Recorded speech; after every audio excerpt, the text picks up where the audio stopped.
ध्वनि की दुनिया में इंटरफेरेंस और बीट्स एक अद्भुत अनुभव प्रदान करते हैं। जब हम दो ध्वनियों को एक साथ सुनते हैं तो उनके बीच की बातचीत हमें एक नई ध्वनि का अनुभव कराती है। यह इंटरफेरेंस का जादू है।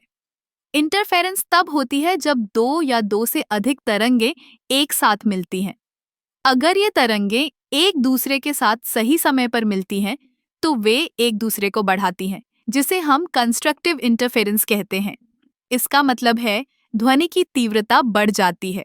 जैसे जब एक गायक और एक वादक एक साथ गाते हैं तो उनकी आवाजें मिलकर एक मधुर ध्वनि का निर्माण करती हैं।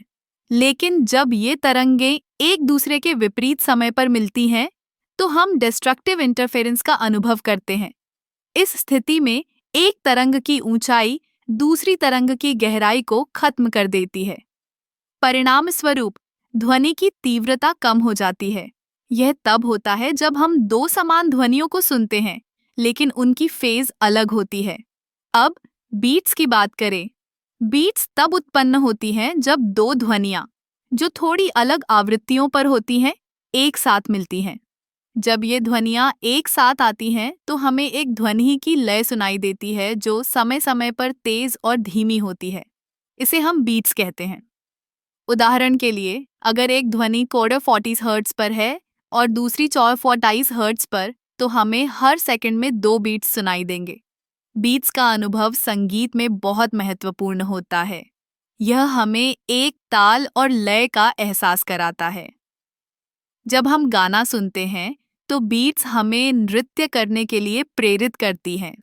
यह एक अद्भुत अनुभव है जब हम संगीत की धुन में खो जाते हैं और बीट्स हमें अपने साथ ले जाती हैं। इंटरफेरेंस और बीट्स का सिद्धांत केवल ध्वनि तक सीमित नहीं है। यह प्रकाश की तरंगों में भी होता है। जब दो प्रकाश तरंगें मिलती हैं तो वे भी एक नई रंगीन छवि का निर्माण कर सकती हैं। यह सिद्धांत हमें यह समझने में मदद करता है कि कैसे विभिन्न तरंगें एक दूसरे के साथ बातचीत करती हैं और नए अनुभव उत्पन्न करती हैं। इस तरह इंटरफेरेंस और बीट्स हमारे चारों ओर की ध्वनि और प्रकाश की दुनिया को समझने में महत्वपूर्ण भूमिका निभाते हैं।